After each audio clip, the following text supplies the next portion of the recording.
देखिए पिछले लेक्चर में हम लोग ने क्या देखा था, कैलोरीमेट्री। उसमें दो अलग अलग ऑब्जेक्ट्स विथ अलग अलग टेम्परेचर साथ में लेके आ रहे थे अपन। एक ऑब्जेक्ट बहुत ठंडा था, एक ऑब्जेक्ट गर्म था। तो गर्म ऑब्जेक्ट क्या कर रहा था, हीट इवॉल्व कर रहा था। ठंडा ऑब्जेक्ट क्या कर रहा था, हीट एब्जॉर्ब कर रहा था। और उसी के बारे में अपन ने स्टडी किया, कितनी हीट देगा, कितनी हीट लेगा, टेम्परेचर कितना होगा कॉमन में। हम इसी बात को डिस्कस कर रहे थे। अब हमारा यहाँ पर जो है अगला जो टॉपिक है वो है change of state.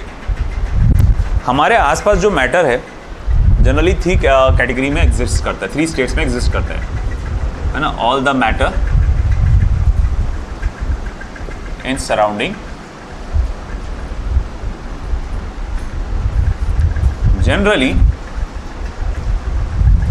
Exists in three states. बोलो भाई कौन कौन से स्टेट्स में? आप बोलो, जोर से बोलो।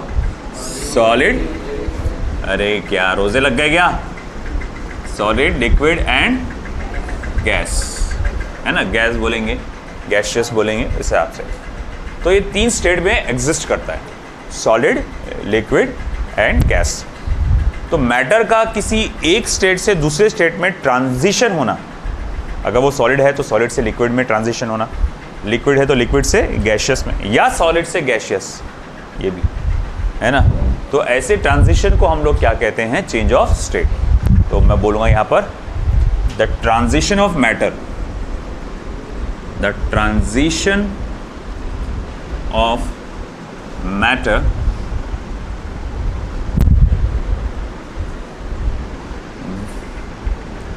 From one state to another, the transition of matter from one state to another is called as change of state, is called as change of state, है ना। इस मैटर का ट्रांजिशन एक स्टेट से दूसरे स्टेट में जो हम स्टडी करते हैं, इसी पार्ट को क्या कहा जाता है बेटा, चेंज ऑफ स्टेट। ठीक है। अब हम लोग क्या करेंगे, इसी कॉन्सेप्ट को डिटेल में एनालिसिस करेंगे। तो देखो, analysis of transition of matter, analysis of transition of matter. और यहां मैं बनाऊंगा उसको स्टडी करने के लिए एक ग्राफ, एकदम सिंपल ग्राफ बनाने वाला हूं मैं। एक्स एक्सिस पे लूंगा टाइम और वाई एक्सिस पे लूंगा मैं टेम्परेचर। ठीक है। चलो फिलहाल टेम्परेचर एकदम नीचे 0 डिग्री सेल्सियस पे है। आप 0 डिग्री सेल्सियस को यहां से भी स्टार्ट कर सकते हैं, कोई फर्क नहीं पड़ता। ठीक है, चलो ओके। मैंने क्या किया, एक बीकर ले लिया, ओके, जिसमें बहुत सारे आइस क्यूब्स रखे हुए थे। ओके, मैंने देखा बहुत सारे इसमें आइस क्यूब्स हैं और मैंने देखा इस थर्मामीटर की मदद से कि यहाँ का टेम्परेचर कितना है। तो थर्मामीटर मुझे फिलहाल 0 डिग्री सेल्सियस टेम्परेचर बता रहा है ना। तो मैं बोलूँगा यहाँ पर पॉइंट वाइज लिखते आऊँगा। Initially the temperature of ice cubes in the beaker is 0 degree Celsius. Okay बेटा, अब यहां हम लोग क्या करेंगे, इसको हीट करना शुरू करेंगे, है ना। यहां इसको मैं हीट करना शुरू कर देता हूं। और जब मैं हीट करना शुरू करता हूं तो मैं क्या नोटिस करता हूं, when the beaker is heated, the ice cube starts to melt। हम देखते हैं कि आपके आइस क्यूब यहाँ पर मेल्ट हो रहे हैं, धीरे धीरे धीरे धीरे वो पानी में कन्वर्ट हो रहे हैं। यहाँ पे आइस क्यूब धीरे धीरे धीरे धीरे पानी में कन्वर्ट हो रहे हैं। बट आपने क्या नोटिस किया, भैया बर्फ तो पिघल रही, हाँ बिल्कुल सही, मगर टेम्परेचर नहीं इंक्रीज हो रहा, टेम्परेचर जैसे कि वैसा ही है। When the beaker is heated, the ice cube starts to melt, but the temperature remains constant, मगर यहां मैंने क्या देखा, यहां टेम्परेचर जो है वो आपका कांस्टेंट हो रहा है, ठीक है। और इसी चीज को डिस्क्राइब करते हुए कहूंगा मैं, the process of transition from solid to liquid. आप जो प्रोसेस देख रहे हैं जिसमें आप सॉलिड से लिक्विड से ट्रांसफर हो रहे हैं, तो इसको कहा जाता है melting, is called as melting, okay. And the temperature at which this process is carried out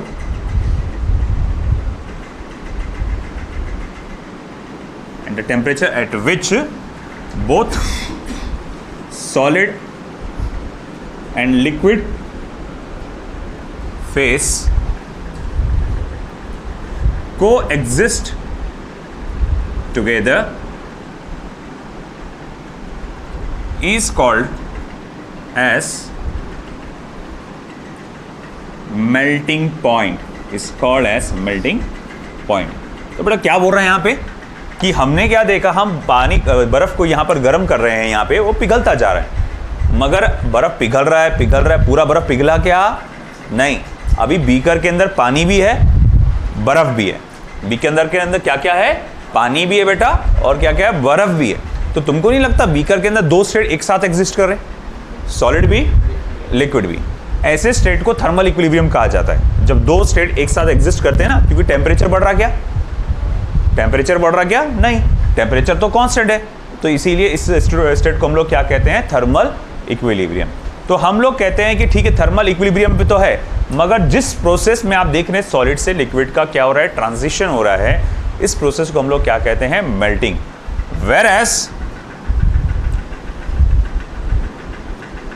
whereas the transition of liquid to solid is called as freezing or fusion। freezing और fusion। तो भाई हम लोग ने क्या देखा कि जब बीकर को गर्म किया गया तो बर्फ पिघलना चालू करी, बट टेम्परेचर रिमेन्स कांस्टेंट। इस प्रोसेस को जो सॉलिड से लिक्विड पे हम लोग ट्रांजिशन कर रहे हैं उसको क्या कहते हैं? मेल्टिंग। और वो temperature at which both solid and liquid phase को एग्जिस्ट टुगेदर, जिस टेम्परेचर भी ये दोनों एक साथ रहते हैं उसको हम लोग क्या कहते हैं? मेल्टिंग पॉइंट, है ना। जैसे 0 डिग्री सेल्सियस हमारा क्या है यहाँ पर? मेल्टिंग पॉइंट है, ओके। बाद में उसने बोला कि अगर हम लोग ट्रांजिशन लिक्विड से सॉलिड कर रहे हैं, सॉलिड से लिक्विड करते हैं तो उसको क्या कहते हैं? मेल्टिंग। लिक्विड से सॉलिड कर रहे हैं ट्रांजिशन तो उसको क्या कहा जाता है? फ्रीजिंग, या फिर क्या कहा जाता है? फ्यूजन। फ्यूजन है, दोनों में से कोई एक वर्ड इस्तेमाल कर सकते हैं आप, ठीक है। कपड़ा कहाँ है? ओके, इधर वाला हो गया ना पार्ट आपका, ओके। तो हमने अब इसी चीज़ को ग्राफिकली बताएंगे हम लोग, कि हमने कहा कि अच्छा ठीक है भाई, देखो ये हम देख रहे हैं कि आपका है ना, ये ग्राफ का ये लाइन आ रहा है और ये इंडिकेट क्या कर रहा है? Change of state. मतलब आप हीट कर रहे हो, टाइम जा रहा, तो टेम्परेचर बढ़ने का नाम नहीं ले रहा। टेम्परेचर कितना है? 0 डिग्री सेल्सियस है। तो बागी अब अगले इसमें अपन क्या देखते हैं? Once the entire ice melts down, अब अगर पूरा का पूरा बर्फ पिघल जाता है तब क्या देखने में आता है? Then we can see the rise in temperature of liquid phase. जब पूरा बर्फ पिघल जाता है तब हम देखते हैं कि अब लिक्विड फेस में टेम्परेचर का राइज हो रहा है। तो अब हम देखते हैं कि भैया ये इस तरह से टेम्परेचर बढ़ रहा है।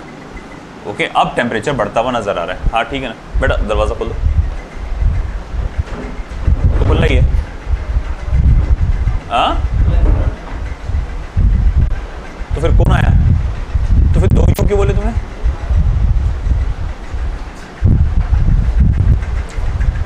कोई नहीं यार, है ना। हाँ, once the entire ice melts down then we can see the rising temperature of the liquid phase।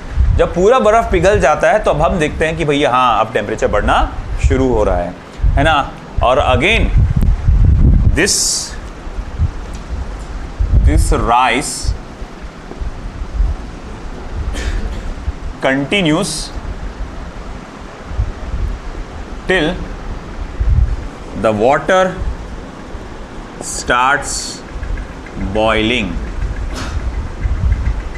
और ये राइस चलता रहता कब तक चल रहा है ये? जब तक के आपका वाटर बॉईल करना स्टार्ट नहीं कर देता। मतलब टेम्परेचर कितना पहुंच गया होगा यहाँ पर? 100 डिग्री सेल्सियस। तो फिर आगे लिखूंगा मैं यहाँ पर when the water starts boiling, the growth of temperature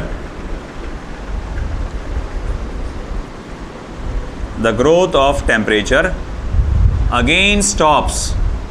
फिर से जो टेम्परेचर बढ़ रहा था वो बढ़ना रुक जाता है ना। And the entire heat is being utilized only to change its state from liquid to gaseous। तो अब मैंने क्या देखा कि बर्फ़ तो भैया पूरा पिघल गया। मान लो ये बर्फ़ पूरा पिघल गया। ओके भाई, हमने देखा कि बर्फ़ पूरी तरह से पिघल चुका है। ओके हाँ भाई पिघल गया है। अब पानी उबलना चालू हो गया है, यहाँ पर बुड़बुड़े आने चालू हो गए यहाँ पे। और हम क्या देख रहे हैं, टेम्परेचर कितना हो गया? 100 डिग्री सेल्सियस हो गया। अब मैं हीट दे ही जा रहा हूँ यहाँ पर, मगर पानी उबलना पानी तो उबल रहा है मगर यहाँ पर टेम्परेचर बढ़ना शुरू नहीं हो रहा। वो 100 डिग्री सेल्सियस पे आके टेम्परेचर अटक गया है यहाँ पर। अच्छा, मतलब यहाँ जो भी हीट आप दे रहे हैं उसका सिर्फ एक ही काम हो रहा है, वो गायब में काम हो रहा है, स्टेट चेंज करने के लिए, है ना। तो मैं यहाँ बोलूँगा here the gaseous and liquid state को एग्जिस्ट टुगेदर। गैसियस और लिक्विड स्टेट, है ना, दोनों साथ में एग्जिस्ट करते हैं, को एग्जिस्ट टुगेदर, है ना। एट द टेम्परेचर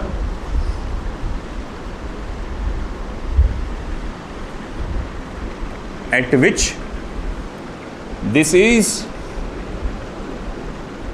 ऑब्जर्व्ड, और जिस टेम्परेचर पे हम ये देख सकते हैं कि भैया गैसियस और लिक्विड फेज एक साथ हैं, is called as boiling point. Very good, boiling point. इस टेम्परेचर को हम लोग क्या कहते हैं? Boiling point. ओके ठीक है भाई, मान लिया कि इसको हम लोग कहते हैं बॉइलिंग पॉइंट।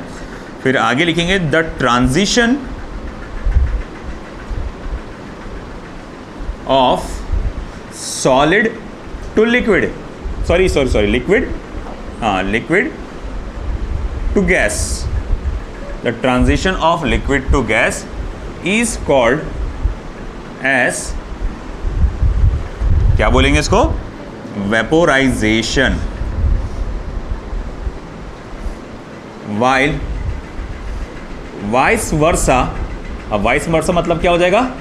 उसका उल्टा, लिक्विड से गैसेस से लिक्विड, इसको क्या कहते हैं? इस कॉल्ड एज, बोलो क्या बोलेंगे? कंडेंसेशन। इसको हम लोग क्या कहते हैं बेटा? कंडेंसेशन, है ना। आई बात समझ में? तो ये चीज़ों को हम लोग ने देखा।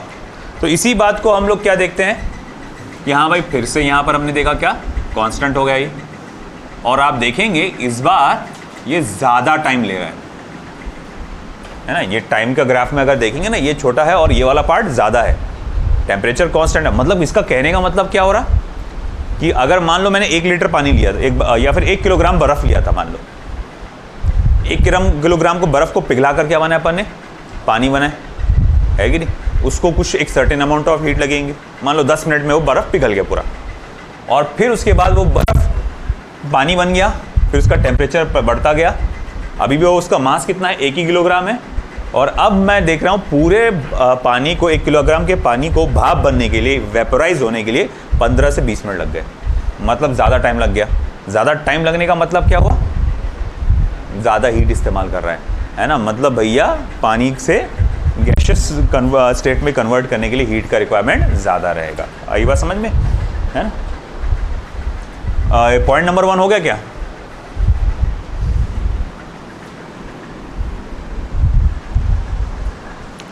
फिर point number 5, further it is observe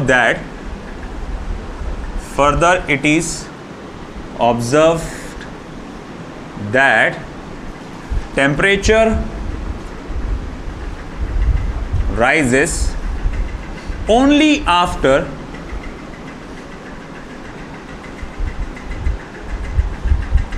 entire water evaporates। देखो हम लोग देखते हैं, फिर उसके बाद हम क्या देखते हैं, टेम्परेचर अब वापस से बढ़ना शुरू होता है। वो तभी होता है जब पूरा का पूरा पानी पिघल के गैस बन चुका था और गैस को आप लगातार गर्म किए जा रहे हो, तो तभी आप देखते हैं कि टेम्परेचर बढ़ता है। मतलब सिंपल सी एक बात समझ में आते हैं, एक सिंपल लॉजिक समझ में आया। जब स्टेट चेंज होगा तो भैया उस वक्त टेम्परेचर बढ़ेगा नहीं। जो भी आप हीट इस्तेमाल कर रहे हो उसका काम सिर्फ और सिर्फ एक ही तरीके से होगा, अपना स्टेट चेंज करने के लिए।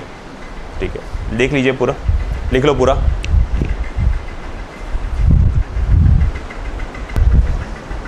तो अभी इन डिटेल आपने एनालिसिस किया चेंज ऑफ स्टेट का। अब कुछ खास बातें हमको जो नोट करने लायक है। देखिए बेटा, सबसे पहले the transition of direct solid into gaseous phase, क्या कहते हैं इसको? Is called as sublimation. तो जो ट्रांजिशन होता है सॉलिड फेस से डायरेक्ट गैसियस फेस में, मतलब अपन क्या देख रहे हैं, बर्फ कैसा गया, पहले सॉलिड से लिक्विड हुआ, फिर लिक्विड से गैस हुआ।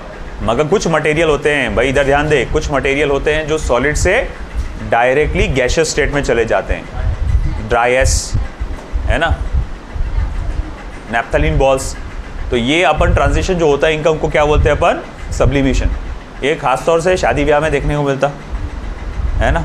वो ड्राई आइस को डाल के वो दूल्हा दुल्हन एंट्री मारते, एक दिन की चांदनी बड़ा एक दिन बड़ा स्पेशल फील करा देते उनको, हाँ आओ बड़ा बेटा, फिर बाद में देखते तुमको तो भाई ऐसा है भाई, आप देखते दूल्हा दुल्हन जब एंट्री मार रहे हो, ड्राई आइस तो लगा देते मटके में, फिर उसमें से धुआं निकल रहा गैसियस स्टेट में। तो खैर, तो इस तरह के ट्रांजिशन को हम लोग क्या कहते हैं? सब्लिमेशन। अच्छा एक बात बता, बर्फ कब पिघलता, कितने टेम्परेचर पे पिघलता?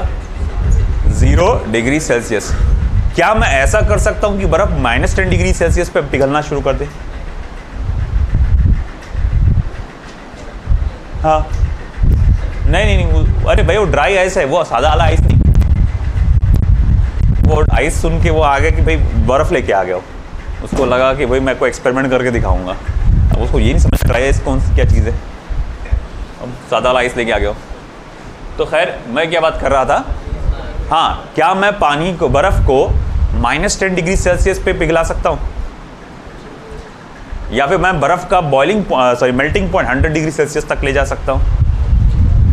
मेल्टिंग पॉइंट बोल रहा हूँ मैं बॉइलिंग पॉइंट नहीं बोल रहा। जी हाँ, ये जो आप बोल रहे हैं ना कि जो आप बोलते हैं 0 डिग्री सेल्सियस मेल्टिंग पॉइंट है, 100 डिग्री सेल्सियस बॉइलिंग पॉइंट है, ये असल में इस पर्टिकुलर प्रेशर पे है। आपके जिस अर्थ पे हम लोग है ना, प्रेशर में एटमॉस्फेरिक प्रेशर है ना 180, उस पर्टिकुलर प्रेशर पे है ये वैल्यू फिक्स नहीं है, ये बदलते रहती है, प्रेशर के साथ वो वैरी होते रहती है। जैसे फॉर एग्जांपल, अगर सपोज करो आप हिली एरियाज़ में जा रहे हैं, है ना भाई, आप अगर मान लो कि सोचते हैं कि चलो भाई हम ट्रैकिंग करने जाएंगे, बोले माउंट एवरेस्ट चढ़ने जाएंगे, काफ़ी दिन लगते हैं माउंट एवरेस्ट चढ़ने के लिए। आप चढ़ते जा रहे गए, पहाड़ी के आधे बीच में हो गए, बोले अब चलो कैंपिंग करते हैं, रुकते हैं यहाँ पर, और तुम खाना पकाने की सोच रहे होंगे। तुम बोलेंगे भाई चावल में इतना पानी मैंने डाला था और भाई उबालता हूँ, देखता हूँ शायद से चावल गल जाएगा उतने में, आप क्या नोटिस करते हो वहाँ पे कि बहुत जल्दी चावल चावल नहीं, पानी इवेपोरेट हो गया, वेपोराइज हो गया। और जब तुमने चावल अभी निकाल के तब देखा तो वो तो गले ही नहीं, वो अभी भी क्या बोलते उसको, कनी बाकी रह गई है ना, ठीक से पका नहीं। सर आपको बड़ा मालूम है, लगता है घर में बहुत पकाते आप तो खैर, तो चावल में अभी भी थोड़ी सी कच्चा पक्कापन बाकी है, वो अभी ठीक से पका नहीं। अच्छा ठीक है, चलो ऐसा क्यों हुआ यहाँ पर, क्या लगता है क्यों हुआ होगा ऐसा?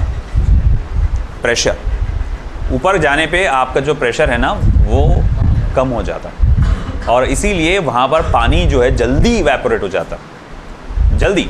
यहाँ पर कितने टेम्परेचर इवेपोरेट होता है? 100 डिग्री सेल्सियस पे, मतलब वहाँ पर शायद टेम्परेचर 50-60 तक के भी नहीं पहुँचा होगा, और पानी इवेपोरेट होना शुरू हो गया।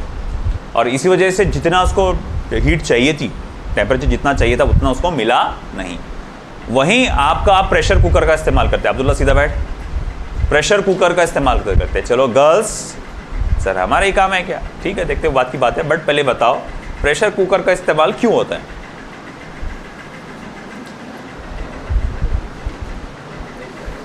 खाना बनाते होगे ना घर पे कि नहीं बनाते? तो बात होगा, तो बात बॉयज बना लेते हैं ना, तुम लोग बना लेते होंगे खाने के टाइम, नहीं? प्रेशर कुकर का इस्तेमाल क्यों करते हैं? चलो बताओ इन जनरल। प्रेशर कुकर, देखो एक मैं अपने एग्जांपल से बताता हूँ। जब मैं भी आप लोग के स्टेज में था कॉलेजेस में, तो भाई एक बार क्या हुआ कि बाहर से दाल आई, उसको मैंने तड़का दिया, बहुत ज़बरदस्त बन गई। भैया ने बोले कि तेरे को तो दाल तड़का तो बहुत अच्छी बनाता है, अब तू बना, घर पे दाल बना के तड़का दे उसको। मैंने ठीक है। अब मैंने लिया सादी करची, उसमें चने की दाल वो डाला, पानी जो भी मसाला हुआ था वो डाला, उबाल रहा हूँ 15-20 मिनट तक पानी पूरा इवेपोरेट हो गया, दाल जो है गलीच नहीं, ऐसी मोटी मोटी तो अभी भी सेडिमेंट्स बाकी रह गए। मैंने लगता शायद और उबालना पड़ेगा, मैंने वापस से पानी डाला और आधे घंटे तक उबाल रहा हूँ, पूरा पानी इवेपोरेट हो गया, दाल अभी भी गली नहीं। साला है क्या मसला, मतलब लिटरली पौन घंटा चूल्हे पे चढ़ा के रखा था मैंने, है ना, और वो दाल गलने का नाम नहीं ले रही थी। फिर मैंने भाभी को फ़ोन किया कि भाई ऐसा ऐसा मैटर हो रहा है, मैं क्या करूँ? तो बोले इस पर नहीं गलती, उसको कुकर में चढ़ाना पड़ता। फिर मैंने कुकर में डाला सारा जो सामान है कुकर में, हार्डली 10 मिनट के अंदर मैं बाहर निकाला, अरे हाँ यार ये तो पूरी दाल गल गई।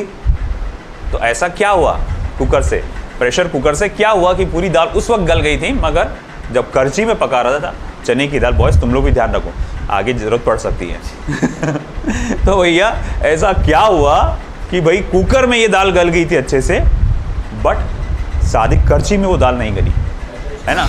बहुत बड़ा बोलो, प्रेशर से कुछ ना कुछ तो फ़र्क पड़ा, मगर क्या फ़र्क पड़ा? प्रेशर कुकर बोलते हैं ना उसको। असल में क्या होता है कि देखो प्रेशर कुकर मतलब वो प्रेशर इंक्रीज़ करता है, आपने देखे होंगे ना, आपका वो सीटी ऊपर चले जाती, प्रेशर ज़्यादा है, बहुत ज़्यादा हो जाने पे हवा बाहर निकलती।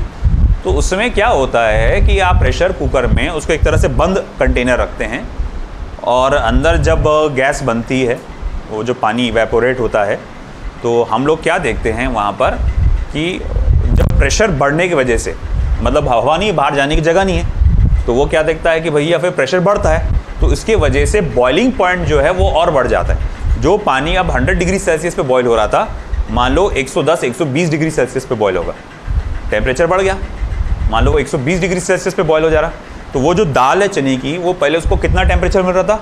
100 डिग्री सेल्सियस तक, उससे ज़्यादा मिल पा रहा था क्या? नहीं।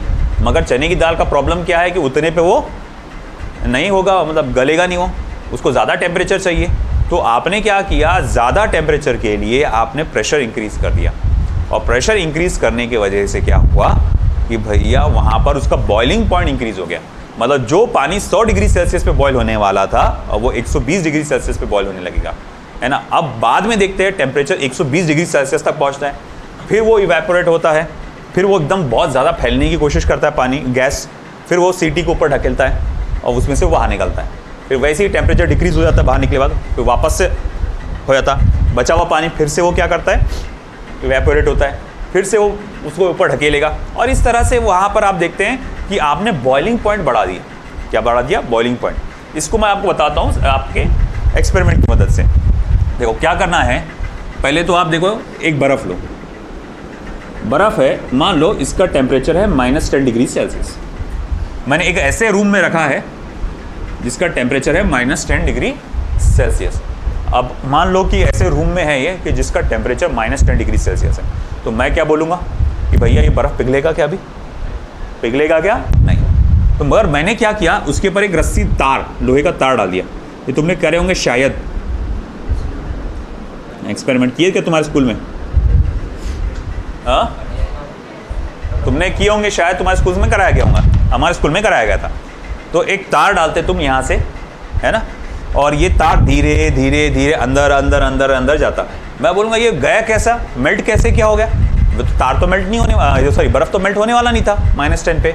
मगर आपने क्या देखे कि आपने उस पर तार का जो वज़न पड़ा, उससे प्रेशर बढ़ गया ना उस पर, तो हाई प्रेशर की वजह से वो -10 में पिघलना चालू हो गया, है ना। हाई प्रेशर की वजह से वो -10 पर ही पिघलना शुरू हो गया। तो जैसे ही हाई प्रेशर की वजह से जो 0 डिग्री सेल्सियस पे पिघलने वाला था, वो कितने पे पिघल रहा है? -10 डिग्री सेल्सियस पे पिघल रहा है। मतलब इंक्रीज इन प्रेशर क्या करता है? आपका मेल्टिंग पॉइंट डिक्रीज करता है। मेल्टिंग पॉइंट क्या करता है? डिक्रीज करता है। तो मैं यहाँ लिखूंगा increase in pressure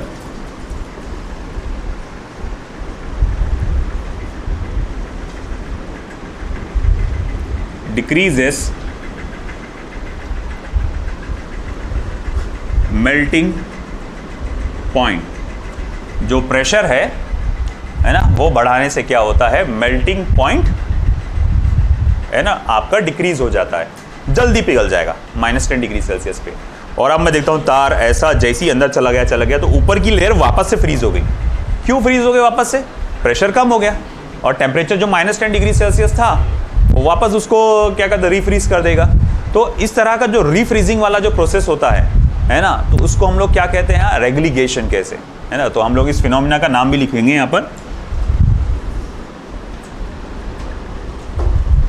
the process of refreezing of ice due to decrease in pressure is called as relegation. Is called as relegation. ठीक है।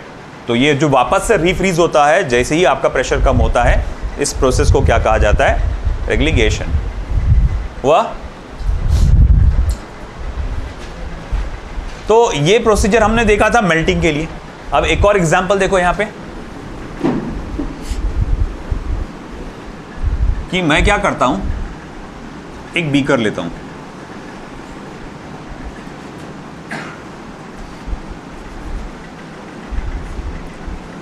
अरे हट रे,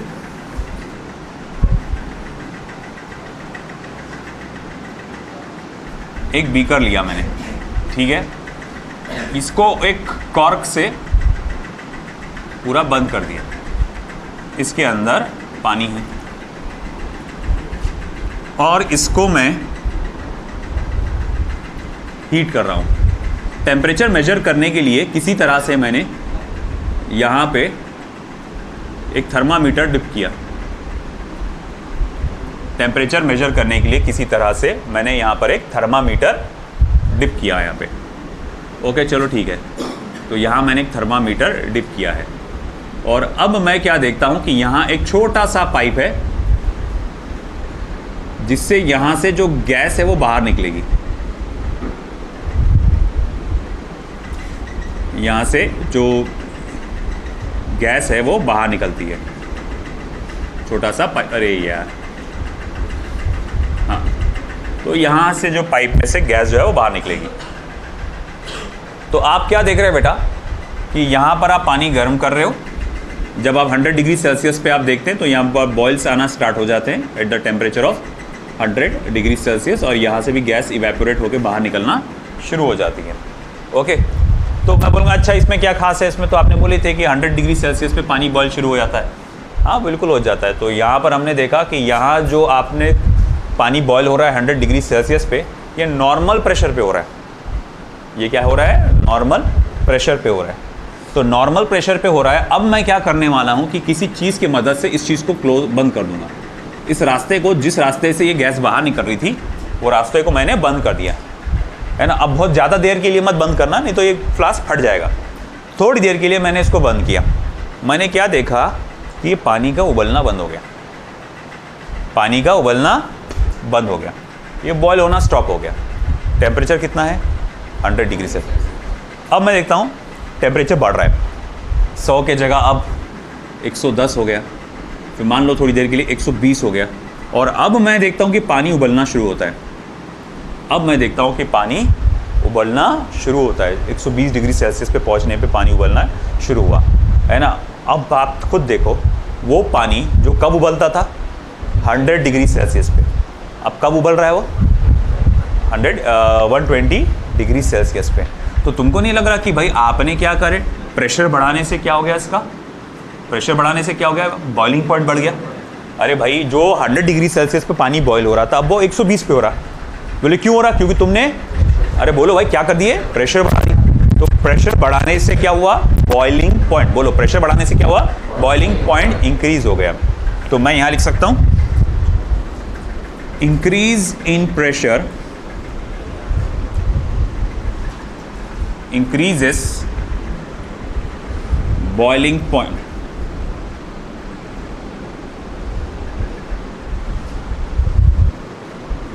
of liquid।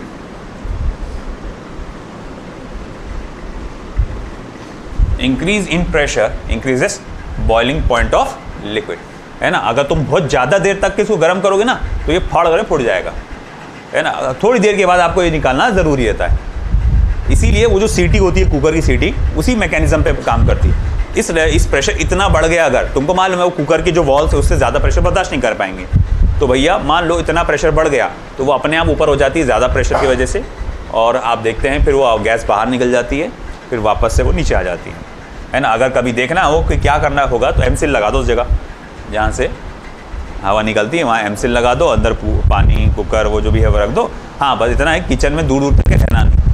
इस हद तक एक डेंजरस ब्लास्ट होता है कुकर का अंदर कि भैया आपकी जान भी जा सकती है इसमें, है ना। तो बहुत ख़तरनाक लेवल का ब्लास्ट हो जाता है, और इतना कि आसपास ही मोहल्ला पूरा जाग जाएगा, भाई कुछ तो भी हुआ गया बड़ा यहाँ पर, इतना डेंजरस होता हो, है ना। तो हो गया था क्या, है।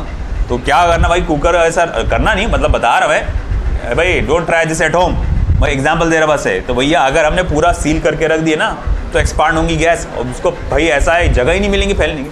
फिर वो क्या करेंगे, ज़ोर से कुकर की दीवार को फाड़ के बाहर निकलेंगे, और फिर आएंगे दम करके आवाज़, भाई कहीं बम फट गया यहाँ पर। आइए बात समझ में।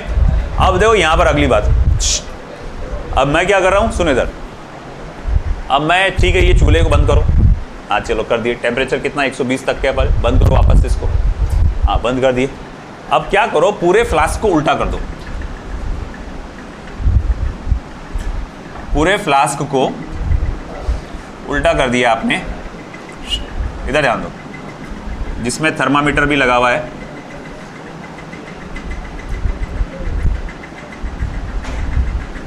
अरे नाला को इधर ध्यान दो रे, बातें मत करो। मान लो जिसमें थर्मामीटर भी लगा हुआ है, आपकी वो नली भी लगी हुई है, इधर देखो पानी कुछ इस तरफ से नीचे आ गया होगा, ओके। अब तुम यहाँ पर एकदम ठंडा पानी, आइस कोल्ड वाटर, एक कपड़ा डाल के रखो यहाँ पर पूरा ठंडा, आहा ऐसा कर रहे हैं ना, और एकदम ठंडा पानी इस पर डालो, आइस कोल्ड बर्फ एकदम शरबत जैसा ठीक है, बोले रोजे लग रहे जन्म मेरे को भी ख्याल आ रहा तो और ऐसा है कि भैया ठंडा पानी डालो यहाँ पे। तो जब तुम ठंडा पानी डालोगे, एकदम ठंडा पानी डालूंगा अचानक से, तो भैया अंदर का टेम्परेचर ड्रॉप होगा, प्रेशर भी ड्रॉप होगा। और अब तुम क्या देखते हैं कि सारा 80-90 डिग्री सेल्सियस पे पानी बॉयल होना शुरू हो गया, 80 डिग्री सेल्सियस पे ही पानी बॉयल होना शुरू कर दिया उसने, है ना। अब ये क्या कारण हो गया, बोले भाई 80 डिग्री सेल्सियस पानी बॉयल हो गया। वो भैया ऐसा हुआ कि जब तुमने ठंडा पानी डाले ना तो अंदर का प्रेशर तेज़ी से ड्रॉप हो गया ठंडे पानी की वजह से, है ना। अंदर का जो पानी जो एकदम गैस जो वेपोरेट हो रहा था वो कंडेंस हुआ, तो जिसकी वजह से क्या हुआ बेटा, है ना, प्रेशर डिक्रीज हो गया, और प्रेशर डिक्रीज होने की वजह से बॉइलिंग पॉइंट भी डिक्रीज हो गया। तो मैं यहाँ ये पॉइंट भी लिख सकता हूँ, and decrease in pressure decreases boiling point of liquid, है ना। तो यही मामला होता है जब हिली एरियाज पे जाते हैं। हिली एरियाज में आप जब जाते हैं,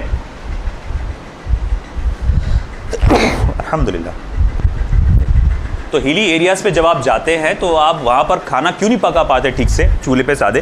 क्योंकि वहाँ पर बॉइलिंग पॉइंट बहुत कम होता है और आपका पानी 100 डिग्री सेल्सियस तक पहुँचता ही नहीं, बहुत जल्दी वो इवेपोरेट होना स्टार्ट होता है। अरे भैया, तुम पानी को तो 0 डिग्री सेल्सियस पे भी इवेपोरेट कर सकते, बस उस हिसाब से प्रेशर तुमको देना पड़ेगा, उस हिसाब से तुमको प्रेशर देना पड़ेगा। ये सब कुछ प्रेशर के पर डिपेंड करता है ना। कि यहाँ पर हम जो देख रहे हैं कि ये भाई हाँ, ये प्रेशर पे बॉइलिंग पॉइंट इतना, ये सब नॉर्मल प्रेशर पे, ये जो 0 डिग्री सेल्सियस है, 100 डिग्री सेल्सियस जो वैल्यू है आपकी, है ना, मेल्टिंग पॉइंट की, बॉइलिंग पॉइंट पे, ये नॉर्मल प्रेशर पे है। ये जो अपने अर्थ का यहाँ पर सी लेवल का, आप अलग अलग जगह जाओगे, पहाड़ी इलाके पे जाओगे तो प्रेशर अलग होगा, वहाँ पर बॉइलिंग पॉइंट, मेल्टिंग पॉइंट अलग होगा। अगर कोई हाई प्रेशर अपन रीजन क्रिएट कर पाते हैं तो वहाँ पर मेल्टिंग पॉइंट, बॉइलिंग पॉइंट अलग होगा। आई बात समझ में? तो ये जो है, ये हम जो जानते हैं 0 डिग्री सेल्सियस, 100 डिग्री सेल्सियस, ये जो बॉइलिंग पॉइंट, मेल्टिंग पॉइंट है जो भी है, ये कहाँ पर है? नॉर्मल कंडीशन में है। आई बात समझ में आपको? इसीलिए वहाँ पर हिली एरियाज में सबसे ज़्यादा कौन सा खाना चलता? Any idea? बोला था बीच में, मैगी।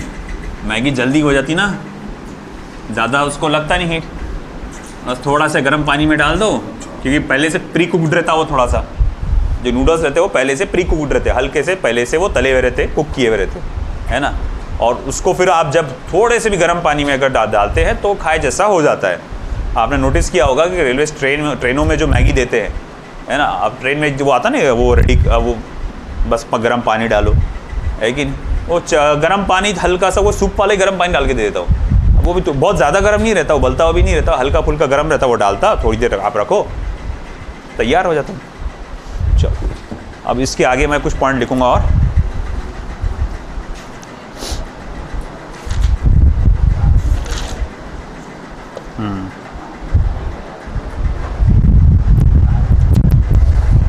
इधर लिखो, द बॉइलिंग पॉइंट, बातें मत करो बे, ओ भाई घर पे जाके डिस्कस करना। The boiling point of a substance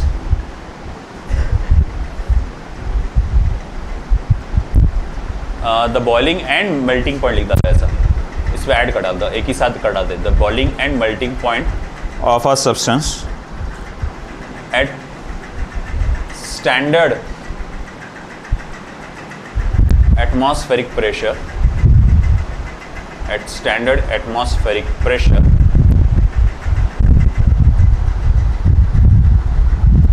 is called as normal boiling and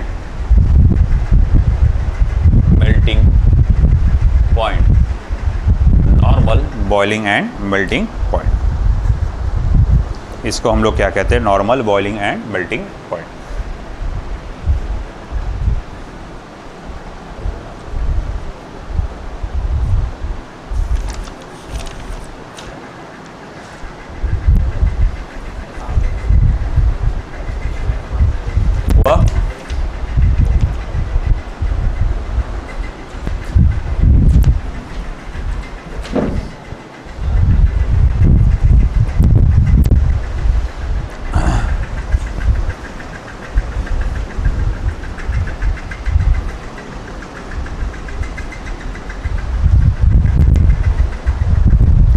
अब देखो 12.8.1 सब topic latent heat. Latent heat क्या चीज़ है, अब हमको वो देखना है। What is latent heat? Latent heat क्या होता है? देखो, हम लोग जानते हैं कि जब भी किसी मटेरियल को आप हीट प्रोवाइड करते हैं और वो अपना स्टेट चेंज कर रहा है, तो वो जो भी हीट एब्जॉर्ब करेगा वो सिर्फ अपना स्टेट चेंज करने के लिए इस्तेमाल करता है, ना कि टेम्परेचर बढ़ाने के लिए। तो अगर मैं 1 किलोग्राम का अगर पर्टिकुलर एक मटेरियल देखता हूँ, 1 किलोग्राम का कोई भी मटेरियल, 1 किलोग्राम का, कितने का? 1 किलोग्राम। तो वो अपना स्टेट चेंज करने के लिए कितनी हीट एब्जॉर्ब करेगा उसको जब मैं काउंट करता हूँ तो उसको हम लोग कहते हैं लेटेंट हीट। तो मैं बोलूँगा as we no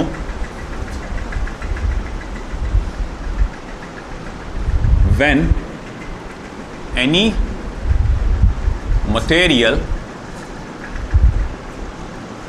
absorbs heat to change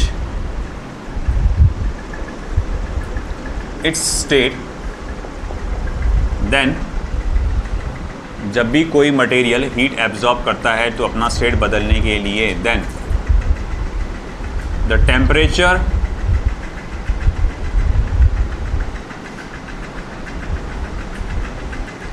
of that material remains constant. The temperature of that material remains constant. इधर ध्यान दो, which means that entire heat was being utilized. Entire heat was being utilized only to change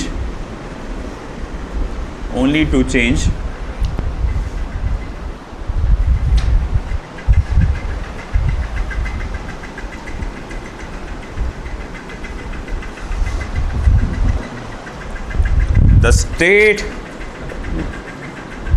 of that material. तो पूरी की पूरी heat जो इस्तेमाल हो रही है उसका स्टेट चेंज करने के लिए इस्तेमाल हो रही है। हाँ, अगर मटेरियल का मास ज़्यादा होगा तो उसके लिए हीट भी क्या लगेगी, ज़्यादा लगेगी। तो इसीलिए मैं यहाँ लिखूँगा hence the heat required per unit mass to change the state of any substance is called as its latent heat. is called as its latent heat. जैसे कि मैं जानता हूं कि जो हीट का रिक्वायरमेंट है वो डायरेक्टली प्रोपोर्शनल आपके मास को है ना। अगर ज़्यादा मास का आप बर्फ़ लेंगे तो उसको पिघलाने के लिए ज़्यादा हीट लगेगी, कम मास के बर्फ़ को कम हीट लगेगी पिघलाने के लिए। तो फिर एक यहाँ पर कांस्टेंट ऑफ प्रोपोर्शनैलिटी आता है जिसको ml से रिप्रेजेंट करते हैं, जो यहाँ पर L क्या है, लेटेंट हीट। लेटेंट हीट, एक मिनट,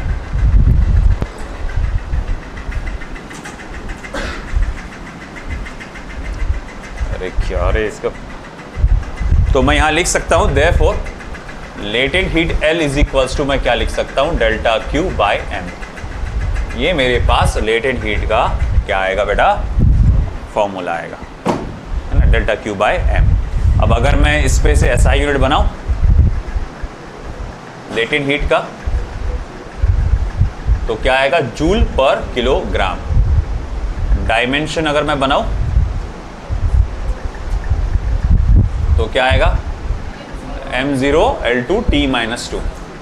क्योंकि देखो भैया जूल का तो क्या हो जाएगा m1, या डेल्टा Q को क्या हो जाएगा m1 L2 T-2 upon mass है, मास का m1 होता है, m1 कैंसर, L2 T-2। आई बात समझ में। अब देखो लेटेंट डिपेंडिंग आपका ट्रांजिशन कैसा है, मतलब आप कौन से स्टेट से कौन से स्टेट में जा रहे हैं, तो उस पर डिपेंड करता है कि भैया आपके लेटेंट हीट का नाम क्या रहेगा। तो उस पर बेसिस पे क्लासिफिकेशन हुआ है ना, depending upon the type of transition latent heat can be classified as, तो सबसे यहां पर पहला latent heat of fusion, जिसको L सफिक्स F करके हम लोग लिखते हैं, लेटेंट हीट ऑफ फ्यूजन। अब लेटेंट हीट ऑफ फ्यूजन क्या है?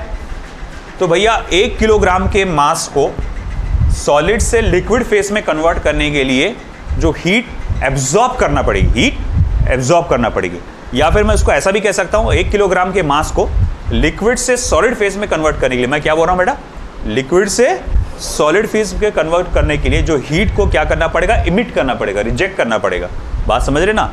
अरे बर्फ को पानी में कन्वर्ट करने के लिए हीट देना पड़ती है, और पानी को बर्फ में कन्वर्ट करने के लिए इसमें से हीट निकालना पड़ेगी, है कि नहीं? तो वो बोल रहा है कि amount of heat required, amount of heat absorb per unit mass to convert from solid to liquid phase, or the heat required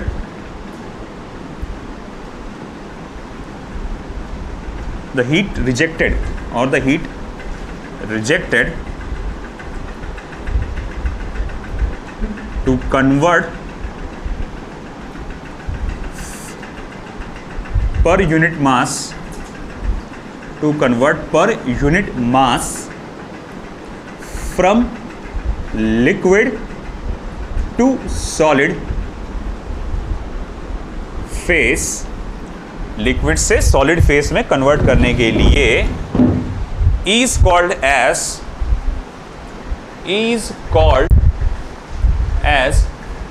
latent heat of fusion. इसको हम लोग क्या कहते हैं बेटा, लेटेंट हीट ऑफ फ्यूजन कहते हैं, है ना। लेटेंट, कितनी हीट की जरूरत पड़ेगी 1 किलोग्राम के बर्फ को पिघलाने के लिए, या कितनी हीट रिजेक्ट होगी, कितनी हीट निकलेगी 1 किलोग्राम के पानी से अगर वो बर्फ में पूरा का पूरा कन्वर्ट होता है, तो इसको हम लोग क्या कहते हैं, लेटेंट हीट ऑफ फ्यूजन। ठीक है, फिर यहां पर उसकी वैल्यूज लिख देते हैं वाटर के लिए।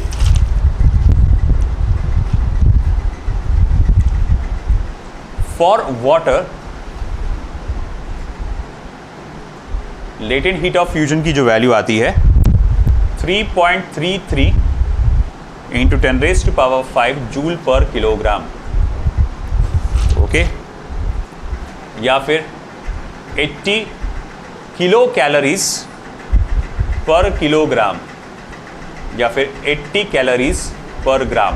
CGS में पूरा का पूरा 80 कैलोरीज, यहाँ पर सिर्फ जूल को आपने किलो कैलोरी में कन्वर्ट किया है, और यह पूरा का पूरा कैलोरी और ग्राम में, मतलब पूरा CGS में, ये पूरा SI में, ये पूरा CGS में।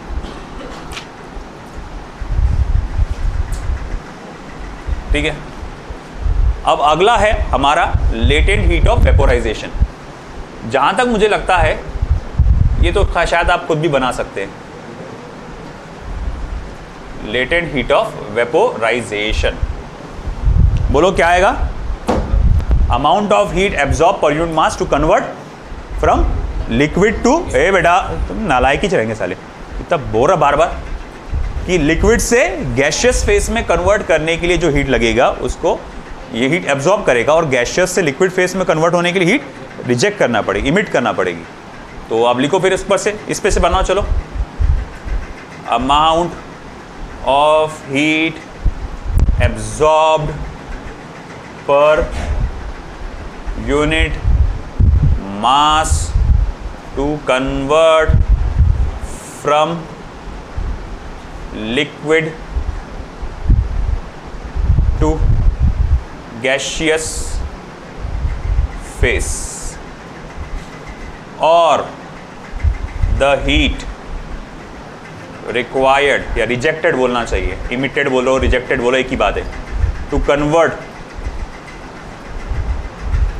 पर unit mass from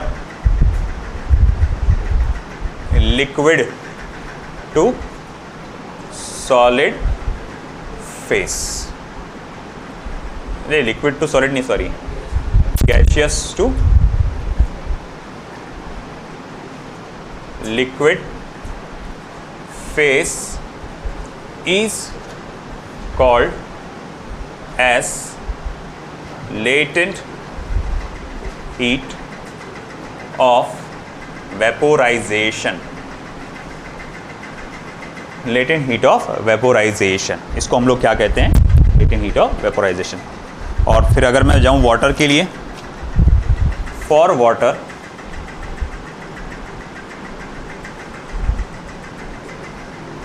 latent heat of vaporization SI system में क्या है?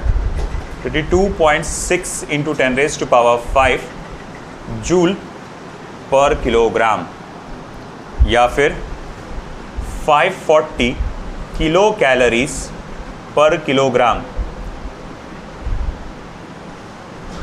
या फिर 540 कैलोरीज पर ग्राम। 1 ग्राम को कितना लगेगा? 540 कैलोरीज। देखो यहीं से आप वैल्यू को देखो, आप लेटेंट हीट ऑफ फ्यूजन की वैल्यू देखो, 80 कैलोरीज पर ग्राम, और यहाँ क्या आ रहा है? 540 कैलोरीज पर ग्राम। यानी 1 ग्राम के पानी को अगर भाप में कन्वर्ट करना है तो 540 कैलोरी की हीट लगेगी। 1 ग्राम के बर्फ़ को पानी में कन्वर्ट करना है तो 80 कैलोरीज की हीट लगेगी। तुमको नहीं लग रहा कि यहाँ पर बहुत ज़्यादा हीट लग जा रही है ना? वो इसीलिए वो टाइम बार ज़्यादा आया था। ठीक है, लिखो फटाफट।